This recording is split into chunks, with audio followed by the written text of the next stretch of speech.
Our interview this morning is with Carlos Puente. Carlos was born in Galveston, Texas in July of 1944. He served in the United States Marine Corps in Vietnam from March of 1966 through February of 1968. His highest rank attained was E4, Corporal. This interview was conducted at Burleson, Texas on Friday, May the 22nd, 2015. My name is Dale Dexheimer. I am not related to Carlos in any way. Also in the room we have Milton Gibson, who is our videographer. This interview is conducted for the Veterans History Project at the Library of Congress and for Operation Remember here in Burleson. And with that little interview, Carlos, you can tell us about your time in the Marine Corps. All right, thank you. In 1966, I was 22 years of age and went to serve in the United States Marine Corps. I went through 13 weeks of basic training in San Diego, California, the Marine Corps boot camp, and another 12 weeks training in infantry at Camp Pendleton, California. By September of 1966, I was,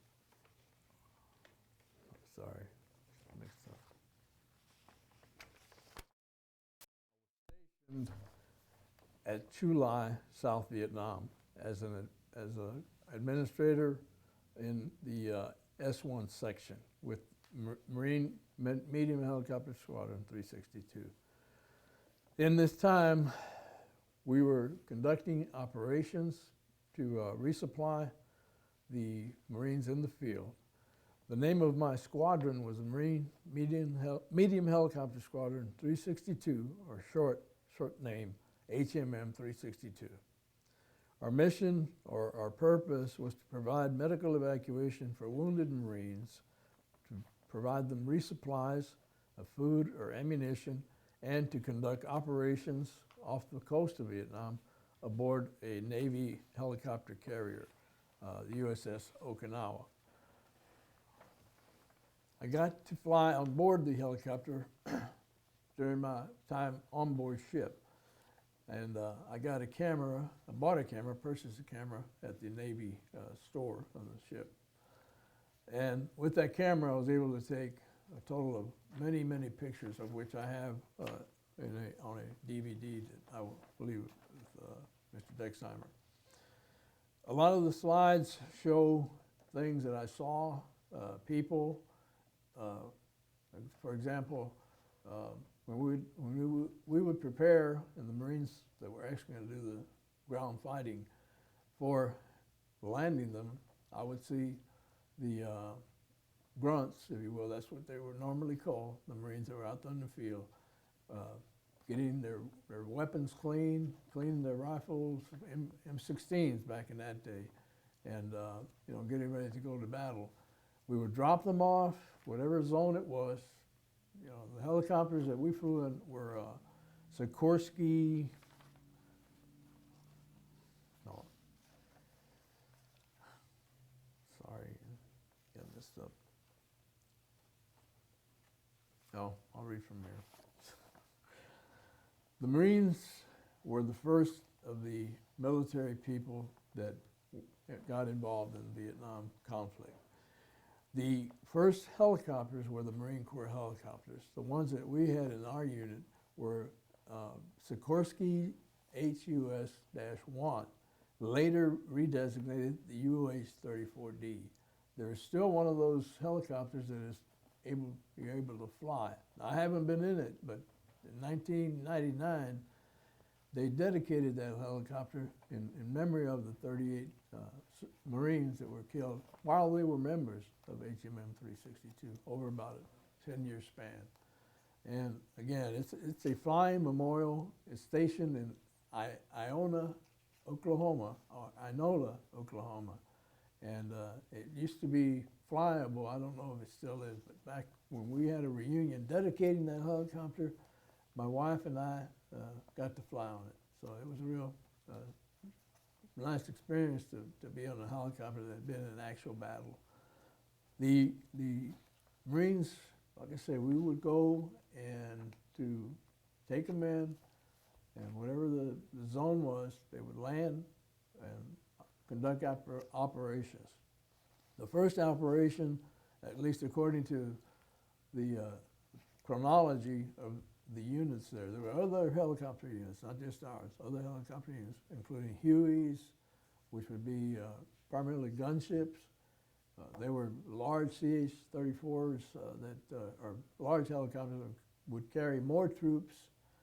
There were the Jolly Green Giant. I don't know if people would remember that. Helicopters that if one of these helicopters was disabled, say it got shot down, was in a dense forest or area like that, the crew from the larger helicopter would go in, hook up the top of the rotor of the helicopter, and pull it out and take it back either to a land base facility where they could repair it and maybe get it back into flying shape.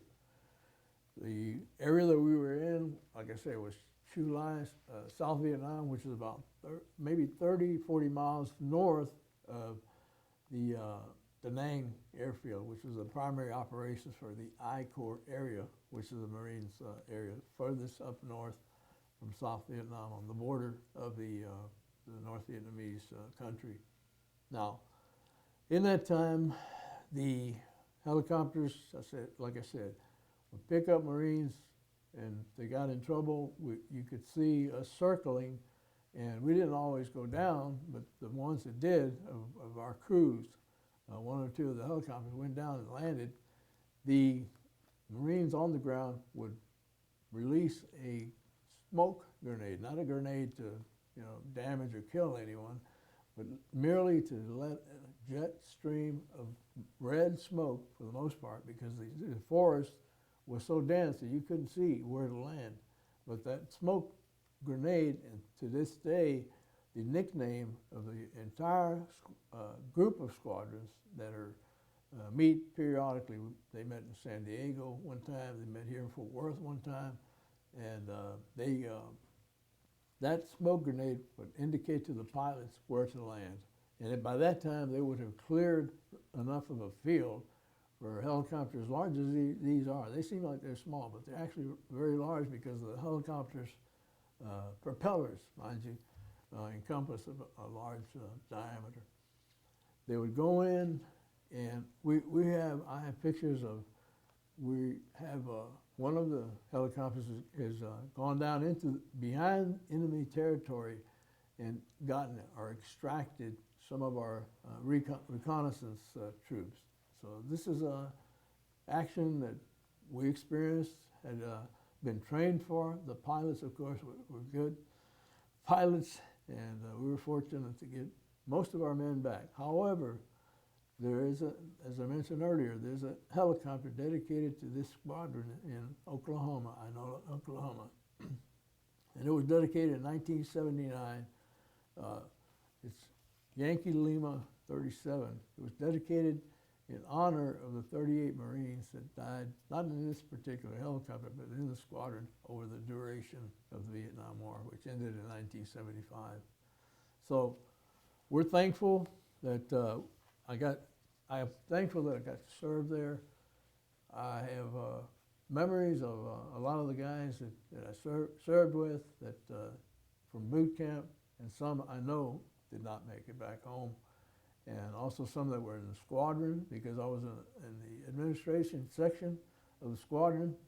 And of course, the pilots and everyone else who had at least R&R, recreation and I forget what the other R is for, but relief was somewhat taking them out of the battle zones and allowing them to go have some time with their wives. And so I was periodically, almost every day, pilots would come in and ask for certain papers they needed, their DD-214, whatever people know in the military what the DD-214 is, and it's release from active duty, or some service record.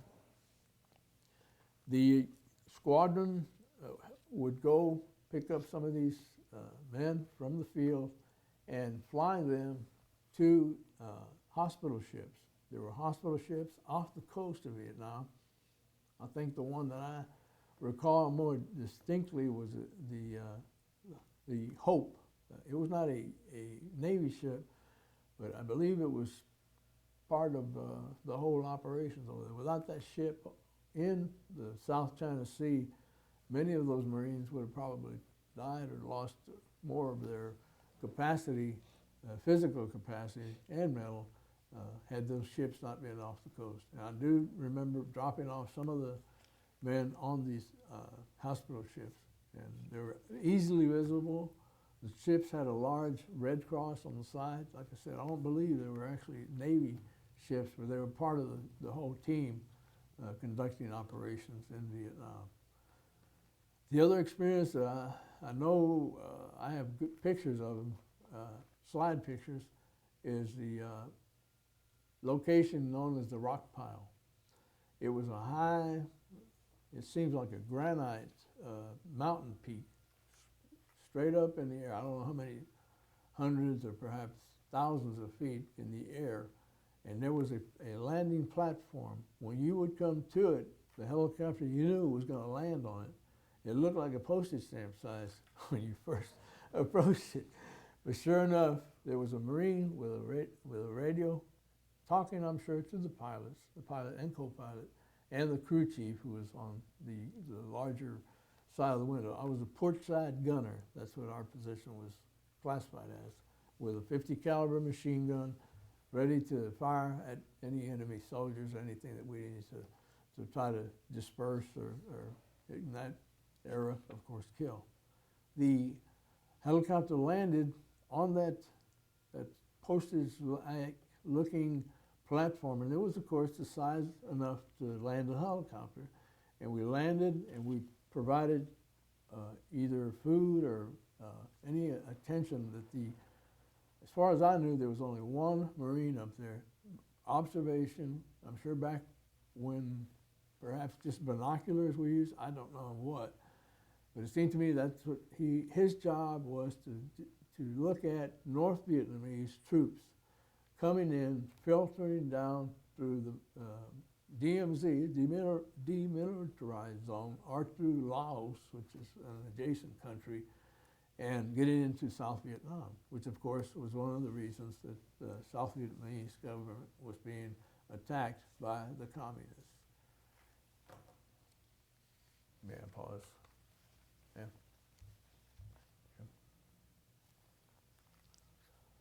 Part of the experience I had was also boot camp, because in boot camp you get to meet buddies that you don't know if you'll ever see them again. And of course there were some that I know went to Vietnam and did not come home. And for me that's the great, if you will, tragedy of war, any war for that matter, is that some of your friends that served, you know that they didn't come back to have a full, complete life. One that I remembered distinctly was not in boot camp, but one in infantry training. We would go through infantry training, like I said, in Camp Pendleton, California. A lot of our experience was running up and down the hills with loaded backpacks and, you know, a lot of the things that an infantryman would have to do out there on the field. Some of the men that I served with then, I saw later. They had been actually, you know, I'm sure in the thick of battle, and they looked totally different from when I first saw them at boot camp. And I looked up their names in the wall in Washington, D.C., and their names are there. One of my friends from elementary school, growing up in Galveston, and from junior high school, was a man who died over there. And again, I was, when I first found out that he had died in Vietnam, I really, you know, had a touch of my heart, because again, we grew up as children, as kids really, in Galveston, and had a lot of, you know, nice times together. But I don't know if it's appropriate to give his name. I probably should refrain. But I think, you know, things like that is just a glimpse of what happens, or what happened to many of the men who served in Vietnam. Of course, some people lost their husbands or their sons and other relatives, so it touched everyone's lives. The earliest I remember seeing about Vietnam was in a newspaper in Galveston. They had a map of Vietnam, and I thought, that's an interesting country.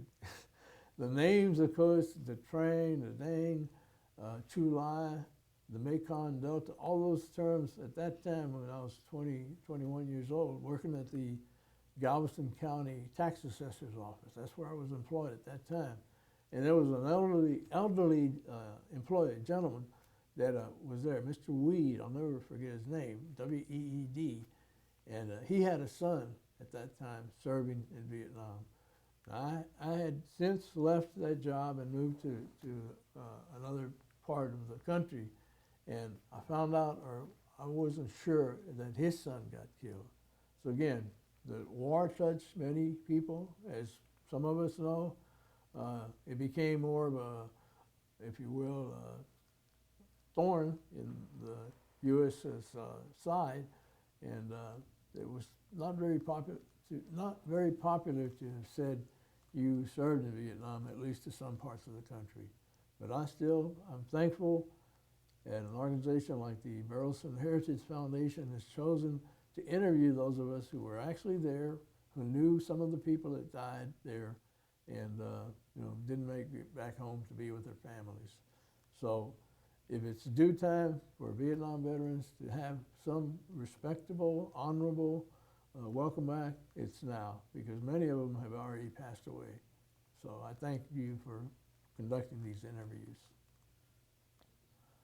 I really don't have much more to convey. I wanted to just say I am grateful the Marine Corps and other services branches, not just the Marine Corps, offers young men that come up in not a era or neighborhoods that are opportunities as much as the world opens to you, I feel, when you go into the service. And for me, part of the reason I came out of the Marine Corps was I wanted to go to college. And I had dropped out in the 8th grade when I was in Galveston. My bride, my future bride, I knew her since middle school, and we've been married. Maria Esther is her name, Puente. And we didn't date or know one another, but later on when I got back from Vietnam, we met again and we got married, and we've been married over 50 years now. We have 4 children, 3 boys and a daughter. They're all in their, either one is almost 50, and one's 45, and one is probably 43, and our daughter's the youngest. She'll be 40 this year. So our children are already grown adults. We're thankful that they've all turned out to be good citizens. The blessing also is being a grandparent. We have 14 grandchildren, and there's many, many. I wish all of them lived here in Burleson, but they don't. There's some in Corpus Christi. There's some in the San Antonio area, and we're just grateful that we have those that do live here, are here. We enjoy having fellowship with them, especially during the times of Christmas or Thanksgiving. The other thing, these things come to mind because, again, all these things, and it was mentioned at the recognition of Vietnam veterans here in Burleson on the town square, that the speaker was very, very much on the mark, I thought, that he said not only was the individual who served there affected by it, but their families were.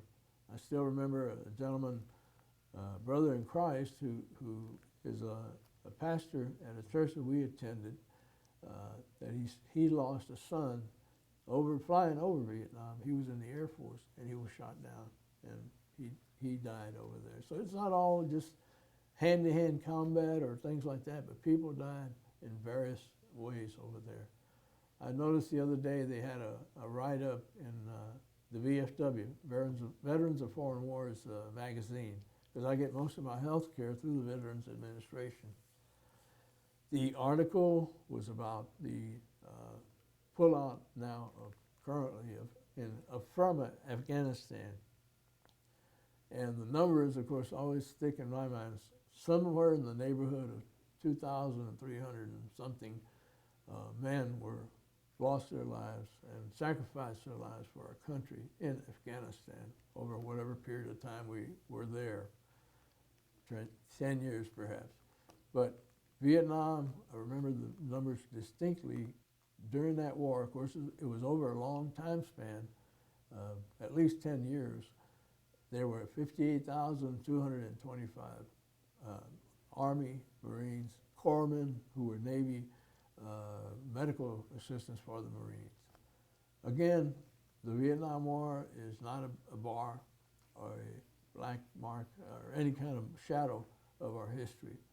I believe the leaders were right in trying to stop the intrusion of the communists wanting to take over, and we all fought for our country, and those that died gave their lives for our country. The other thing I would like to say is that many of the men that served over there are still alive. I see some of them here. You know, we have a group from the squadrons that gets together every 5 years or so. And of course, the ranks are thinning out there because some of them are passing away. But the one aircraft that we flew in Oklahoma is still operable. If anybody wants to look it up, I'm sure they have a website. It's called Yankee Lima, which stands for the letters, the first letters on the Marine Corps helicopters, is the one that you can look up. The squadron was nicknamed the Ugly Angels. The reason they were nicknamed that was that if a Marine on the ground saw one heading to rescue them out of the field or pick them up, take them to a medical ship, a medical facility, or back to base, they knew that they were performing a good task, a task that only an angel could have done. So those pilots, I salute them also, pilots and co-pilots and crew chiefs. There's a cruise book. I don't know if you can take a shot of this. What the years that I was there, that they published, in it, this is about 45 pages or so. In it are pictures of the bases that I lived in. These are hooches that we lived in on the land. And we had the actual site was Kiha, north of Chulai. And we went on board ship for about 3 months, conducted operations, and by the time we disembarked from the ship, we had moved up the coast farther north, and we were just outside the imperial city of Hue. That was the capital of Vietnam in ancient days when they had kings or other kinds of forms of government. The base that we disembarked at, it doesn't have as much definition in this picture, but that's the place where the last footprints that I left in Vietnam, this base right here. Our experience was mainly flying helicopters. Again, the pictures, what I'm trying to relate, pictures played a big part of the Vietnam War. Perhaps one of the reasons that it got so much, frustration on the part of the American people, because we were not winning. Once you saw that many men, 58,000 plus by the 10th year or 11th year of that war, the American people had almost, or the leaders had almost given up and said, let's pull out, and that's what we did. The pictures that stand distinctly in my mind are for example, that place that we went to where the Marine was a lone observer of any troops coming in from the enemy territory. That rock pile, it was called the rock pile. There was a battle there that's, I'm sure, in U.S. military history or in the history of the United States Marine Corps, where many Marines' lives were lost. And one of the pictures I remember distinctly was a corpsman, a Navy medical corpsman, practically on the chest of a Marine, a dying Marine. And he probably could not do much more to help him, at least physically or on our earthly bodies, but he looked up to the sky.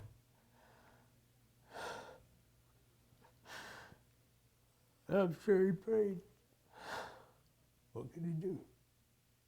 And that happened, who knows, so many times over and again.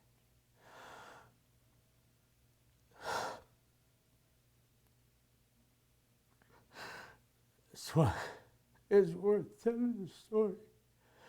It is worth telling the story because who knows, so many men died in the arms of a corpsman or a medic of the Army or Navy corpsman.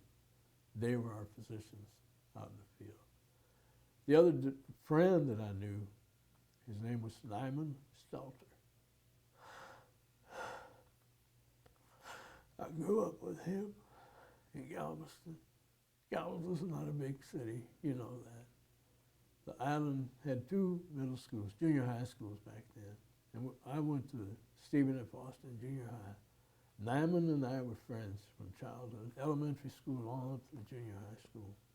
Now, I found out later that he died in Vietnam. And again, his name is on that wall list. You can look it up on this history of the Vietnam Wall. And his name is on there, so I know for sure that he died over there. The story that I have heard, I don't know the factual part of it, but I'm pretty sure it's true, was that when his father, his earthly father, found out that his son had been killed over there, he had a very, very severe heart attack. Now, whether he died from that, I'm not sure, but again, as close-knit as the families were, anybody that got hurt from the family, there was great concern. I don't know, other pictures that stand to mind are, of course, atrocities, if you will. You can refer to them as such because the South Vietnamese at that time was very, very in turmoil, and they had turnovers in government many times. So I won't go into detail, but again, the pictures also came over the television. This was the first battle or war that was in the living room of if so to speak, of American families. And there were many, many times where, again, it caused a lot of division in our country. But thankfully, those wounds of division are healed today, and more Vietnam veterans are now talking about their experiences. The helicopter that I mentioned, the Yankee Lima 37, is stationed in Inola, Oklahoma. In 2006, the helicopter was here in Fort Worth. There was a reunion of the helicopter squadrons here in Fort Worth. And the helicopter actually landed on the square downtown Fort Worth. The city of Fort Worth, along with the mayor and the council members, awarded or gave a memento of that occasion, and I have that here. It reads as follows. Whereas the whole U.S. Marine Corps is built around helicopters, used to successfully execute casualties from the battlefield, resupply Marines in forward areas, and move Marines and equipment to areas ground vehicles could not reach. And whereas members of the USMC Combat Helicopter Association, created and supported by former Marine helicopter crews and support staff, get together every 2 years in a different region of the country to celebrate and honor the memory of each veteran service to the United States. And whereas Fort Worth's rich history in military and aviation has created lasting ties to veterans and their families, as well as the industries that supported and continue to support the important work of defense carried forward by servicemen and women. And whereas the USMC Combat Helicopter Association selected the city of Fort Worth for its 2006 reunion, and the closing is now, therefore, we, the Fort Worth City Council, do hereby proclaim August 10th through the 13th, 2006 as the USMC Combat Helicopter Association Reunion Days, and signed for the city of Fort Worth by the mayor. At that time was Mike Moncrief and the 9 other council members on city council back in that time. Again, the part of Vietnam everyone carries back has their own story, and I'm glad I've been able to share a little bit of mine. Thank you very much. Thank you. Just sorry.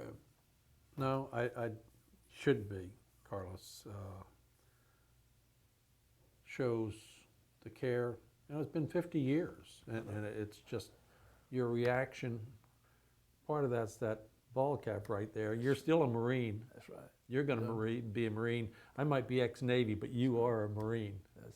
So let me ask you a few questions, Sure. Carlos. Yeah. Your family was from Galveston, I guess? What mom and dad do? My dad was a painter. He worked in the union. He was a painter in a painters union. And much of his work career he worked at Texas City in the refineries, painting the pipes and all those things. In his later years, he passed away at age 60, relatively a short time span for us, at least as a family. And the last employment he had was as a painter, but he could not by that time climb high scaffolding in the plants in Texas City primarily. So his last employment was working for the housing authority at Galveston Housing Authority. You have any brothers or sisters? Yeah, my brother, the eldest of our family, was named after my dad. His name was Genaro, Genaro, Puente Jr., and he's the junior after my dad. My dad was named Genaro or Genaro in Spanish. Puente, no senior after his name. And then I had 3 sisters. They still are alive. My brother works along Sherman. Many of the people in Galveston that were not college bound or college educated worked either at the compress, which Moody compress was well known for baling the cotton that would come in from areas such as Waco and other parts of the state. And he was a hard laborer also, but he was a good football player. he played for Ball High School at that time. And my sisters, they're all still living, and they all they graduated from high school. My story, I sometimes neglect or don't want to share it, but I was an 8th grade dropout. I dropped out of school because it's my own fault. But for me, education after that, and when I got into the Marine Corps, I wanted to go to college. I took a course by correspondence of UT Austin, and I made an A in that English class, mind you. So I thought, well, I can do college work. I guess I can. So that's one reason why I got out early, 2 months early from my Corps duty, because I wanted to go to college. That's on my exit papers. Go to college on GI Bill? Yes, that's what I went to college Good. with. And it helped my wife and I all through our marriage. We lived in Denton several years. 2 of our children were born there. Our oldest son was born in Galveston. He's almost 50 years of age. Our daughter's the only one born here in Fort Worth, and she's almost 40. So, in all, I've always been a proponent of education, no matter what race, color, or state and economically.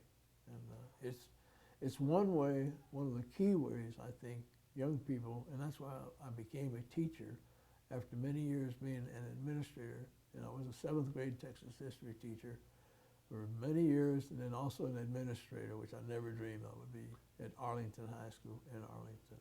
I was a vice principal there. Again, if young people see this, that's what I want to emphasize to you. Just get educated, and it's a way up the ladder in our country, at least to a more successful life, at least economically and hopefully in other manners too. You were 22 when you went in the Corps. Yes, I was. Had you ever been out of Galveston? Yes, I had been. I have a sister, one of my sisters. She lives in Galveston now with her husband.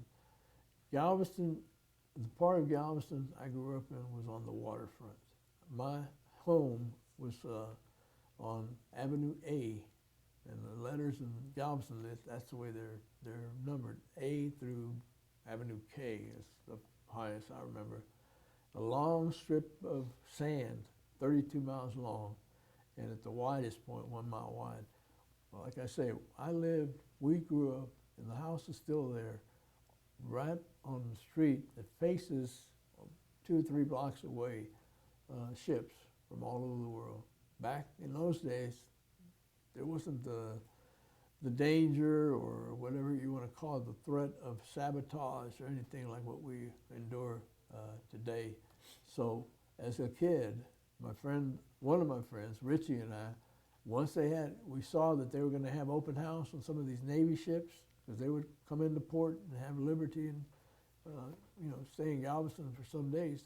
And we would love going to those ships and getting the experience of climbing up and down ladders and imagining or pretending you were firing some of those 5-inch guns on board those ships. I saw a carrier one time, and I saw a train from my house. You could see it carrying troops on a train back then.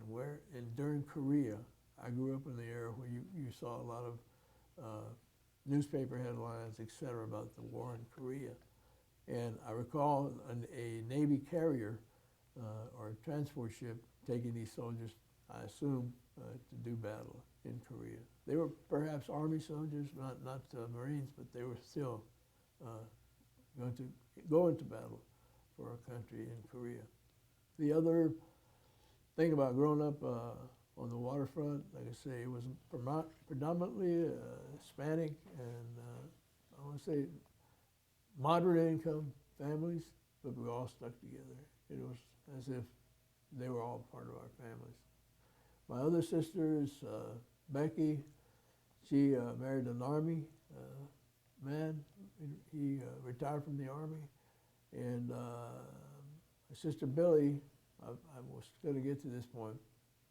The man she married was from Cleveland, Ohio, but he was on board a small ship. It was a mine tender. Mines are underground, or underwater rather, detonate, would sink ships, if you will, during World War II, I'm sure. Of course, it's an outdated weapon today, but back then, these minesweepers were made out of wood because they felt, at that time, the engineering was such that they felt if those detonators were impacted by wood, it wouldn't be like a piece of metal hitting that wood. Therefore, I'm sure their job was to go and disengage whatever mechanism these mines had. Now, my brother-in-law, getting back to where I've lived besides Galveston, I lived in Cleveland, Ohio. He was from Cleveland, Ohio, and he came on Liberty and fell in love with my sister, my second from my oldest sister, and they moved to Cleveland, Ohio. I'd never been out of Galveston up until that point.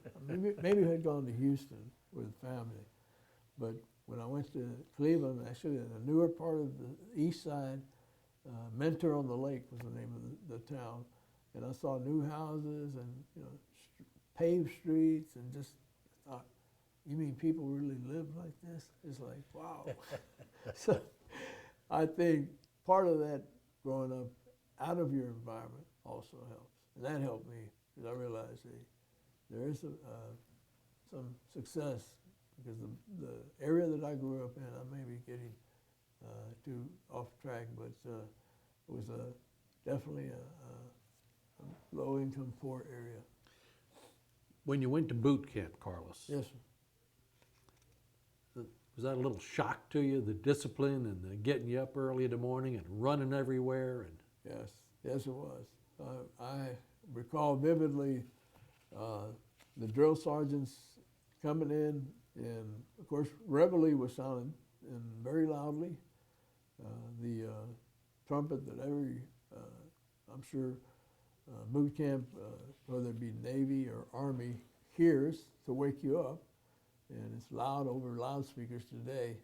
And our hooches back in that day, and they still have them. I've been to MCRD San Diego when I was an administrator in Arlington. My wife and I went. I just wanted her to see physically some of the areas that I was familiar with. Anyway, these hooches had cement floors, so, and metal bunk beds. So if that sergeant came in and you were not out of bed, they would actually shake that bunk bed, and it would sure get you out of bed real quickly. Well, I never saw anybody actually fall out of one, but I knew if you did, you were going to hurt yourself pretty badly. But that was part of it. The other part was constantly running, hurry up and wait, I think was their motto. Whether it was to the mess hall to go have a breakfast or lunch, and you know, everything was do it as quickly as you can, as proficient as you can. And then we have other training to take you through.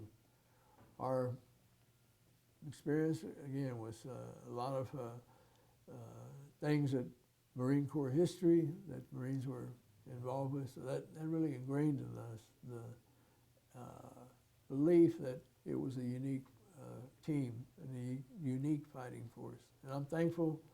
At first, I was rather shocked that I was going to, you know, go in, but I'm glad I did, and I'm still glad. You get out of boot camp as an E2? I was an E1. E1? E1.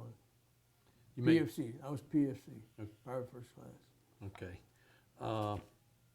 We go to Vietnam flying in a helicopter per se. You flew and you had a pilot, co-pilot, crew chief, and you, just four of you? Four of us, that's correct. And you were the left hand? I was on the left side of the helicopter, which had a Port side, I guess, the port Navy. side. There we go. Okay. Yeah. Port side gunner was our name tag. And you had a... And then the crew chief was in the entry part of the helicopter, where the troops would either embark or get on board the helicopter off of the carriers, or on the ground. At times we left from one of the bases on the ground, either at, near Kiha, which is a little outlet, and north of the city of Hue. At this time, I can't recall the name of that base, but there was another Marine Corps base farther up. That 50 caliber, Yes, you fire it often? yeah, on occasion it was a Did you weapon. ever fire it in anger? You ever fired it at real North Vietnamese or? No, I did not. Okay.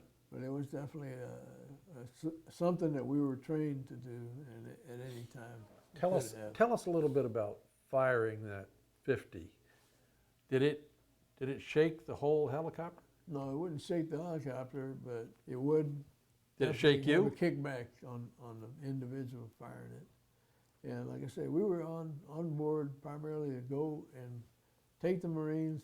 I have pictures of them getting off the helicopter. And How many Marines could you carry in that helicopter? I don't know exactly, but I know at least 10 or so. So it was part of a larger company or unit. Did you normally fly with more than one helicopter? Were there two or Yes. three or four of y'all? And Yes, there were several helicopters together, especially on the operations off of the ship. You knew that there was going to be something going on, because on these ships, as anyone who has served on board a ship, U.S. Navy or Army or Marines will recall, this carrier, I know at night, must have been making some evasive maneuvers, because you could feel it turning. The ship itself would shake because it would be, I don't know from what, but back then I don't know, the technology was such that they could have been hit, but they maneuvered the ship as such that you could actually feel it turning. A large ship, a helicopter carrier, which to my knowledge, some years ago was decommissioned, and you know it's no longer in existence. But USS Okinawa, the USS Iwo Jima, I didn't get on board the Iwo Jima, but various helicopter carrying ships served during Vietnam. The Navy personnel there were always, part of the team, and we never regretted them being with us. It was nice to sleep in a clean bunk bed and have a place to go eat clean and fresh breakfast, and not out there in the hooches or in the mess hall. When you were on that carrier, how long did it take you to get from the carrier to the beach? It would not take long. 10, 15 minutes? Maybe at that extent, yes. And So you were 20, 30 miles off the beach, I guess? Yes. It was from the ship at least that much, and it sailed, if you will, up and down the coast. Like I said, the operations, I don't remember the exact names, but all of these operations are listed in this booklet. Holding it up because this is the history of that particular squadron, and the introduction states what and the men, the leaders, were corporals. I'll read some of this if it's okay. It says, Marine Medium Helicopter Squadron 362 was originally formed as part of Marine Aircraft Group 36 in 1957. On 1 July 1960, the squadron was reformed. After several deployments and a year of training, the squadron deployed to the Far East, arriving in Okinawa on the 1st of August. During deployment, HMM 362 became the first Marine aircraft unit to operate in the Republic of Vietnam. After 4 months in South Vietnam, the squadron rotated back to the United States. 1 August 1962 marked the date of the squadron's reformation at Marine Corps Air Facility, Santa Ana, California, under the command of Captain B.D. Womack. Major R.D. Larson soon relieved Captain Womack, and the squadron grew in size. On 13 October that same year, Lieutenant Colonel R.H. Brumley became the squadron's commanding officer, and normal training and deployment soon followed. Late in 1962, HMM 362 began training helicopter transition pilots, and on the 28th of January 1963, the first class of helicopter transition pilots were graduated. More than 100 classes passed through the squadron's annuals. While it served as a transitioning squadron, Major W.E. Culp was the squadron's skipper from September 1963 until May 1964, at which time he was relieved by Major L.T. Erickson. HMM 362 ceased serving as a transitioning squadron in June of 1964 and returned to operational status. This, I think, is the last part of it. In late 1964, the squadron conducted several short deployments to MCAF Yuma and to ships in the Pacific. Along with other squadrons from MAG 36, our Marine Air Group 36, HMM 362 helped to fight the devastating Cajo Valley fire in northeast Santa Ana, California. So these helicopters were used in many, many capacities. Major Erickson was promoted to the rank of Lieutenant Colonel on 2nd of June 1965. Lieutenant Colonel J.T. Alworth became the new commanding officer. Point that I'm getting to the Vietnam service, sorry. On 10 August 1965, the squadron boarded the USS Princeton for transportation to the Republic of Vietnam. Once again, HMM 362 offloaded at Key Ha. That's the base that I was familiar with, okay, and also Da Nang, of course. 3 miles northeast of Chu Lai on 1 September. Immediately, the squadron commenced adding to its Vietnam record. I haven't read this in some time. The squadron was based at Keha, and it was with the exception of 2 tours with the Special Landing Force afloat from September 1965 to June 1967. And on 28 June 1967, the squadron went back aboard ship and was known as the Special Landing Force. This time, the, quote, ugly angels, close quotes, as the squadron became known throughout the I-Corps area, did not return to Keha. On 8 September, the squadron off-landed at Fubai. That's the name of the other base that I couldn't recall earlier. Their new base of operation. As for the chronology of the command during this time, on 23 April 66, Lieutenant Colonel A.F. Garut became the CO of HMM 362. He was relieved by Major M.B. Armstrong, who was promoted to the rank of lieutenant colonel shortly after 28 October 1966.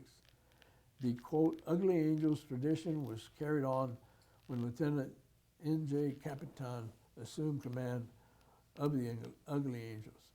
The present commanding officer, this is during the time that I was there, the present commanding officer, Lieutenant Colonel R.W. Klein, relieved him on 11 September of the same year. Since their arrival in Vietnam, the Ugly Angels have taken part in numerous operations against the insurgent Viet Cong. Some of the better known operations that immediately come to mind are Texas, Cobo Eagle, Hastings, Starlight, Harvest Moon, Colorado, Deck House, I can't read the last part of that, come to mind. The Texas, Cobo Eagle, Hastings, Starlight, I've already read, sorry. Throughout these operations, HMM 362 has continued to assert itself as one of the most outstanding squadrons ever to operate in Southeast Asia. The squadron's fine record is due to, in no small measure, to the high caliber of the officers and men who served with the squadron so nobly. Through their labors, sacrifices, and accomplishments, each man has earned the right to claim the title of the Ugly Angels. Carlos, let me ask you Yes, a couple quick questions here, and we'll Right? wrap up. Okay. You took your wife up to Oklahoma to a reunion, Mhm. and you flew Yes, in, the I guess, helicopter. YL Yankee Lima 37. 37. That's correct. What'd your wife think about that helo ride? She was really, she's always been afraid of heights for Yeah. most of her life. You fly with the doors open? Yes, oh yes. The both large doors and the door, of course. She had a little bit of white knuckle? Yes, yes. And our daughter went with us. I don't know if I mentioned that, but our daughter was with us. What'd she Of course, think? she took it very, very peacefully, if you will, calmly. Whereas my wife, seeing the ground below you when it's making a right embankment or turn, it was a little scary for She her. just hung on to the stanchion for, Exactly, exactly. So Okay. it was quite an experience for her. But again, she came to love the experience that I had and was able to share with her during our later years of being married. one last question. You've mentioned that it was nice to be on a Navy ship where you were dry, you Right. had 3 squares a day, Right. but then you had in the picture, you had the hooches you lived in. Yes. Tell us about the hooch.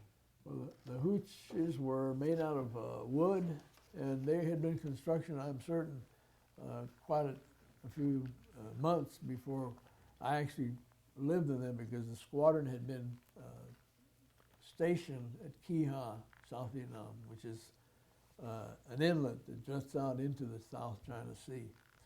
And the hooches were made out of wood. They were screened for windows. They were just screened nylon-like material that would keep, as much as possible, mosquitoes from biting you, or somehow. Have indoor plumbing, or did you have latrine out in the? Latrine. It was a Okay. latrine out in the area where they occasionally and whatever had to clean it up. The mess hall, at least at Keha, was down the hill. One of my best friends was a man by the name of E.E. Lowe. He's pictured in this. No, he's not. I'm sorry, he's not in this book. Why he didn't get a picture taken, I don't know. But we would go down to the mess hall, and sometimes the cooks were pretty good, and they'd give you extra breakfast, which we love to get. Breakfast has always been my favorite meal. And Lowe, Eric Eugene Lowe, E.E. Lowe, and we just call one another by our last names, you know, Lowe, L-O-W-E. And we'd go down and get some breakfast, but again, it was a large mess hall. The troops came through there, and you had a certain amount of time to have your whether it was lunch or breakfast, to get back to your job. And that was mainly the life there. The thing that I recall most too is the mud during the monsoon season. The rain, basically some of that we've had here in this area and other parts of Texas was like a break in the rain over there during the monsoon, because it rained and rained and rained. You thought, like it's been recently here, it wasn't going to stop. And again, the mud down those hills, if you weren't careful going down to the helicopter pads, you know, you might have an accident. The other part about the weather was, of course, tropical weather. There was a lot of greenery, and the men in the field, of course, actually had to deal with a lot of things that we did not experience, but we did experience hardships living on that base. And the other base, too, that we left eventually, too. Carlos, we appreciate you coming by this morning and taking the time to do the interview, sir.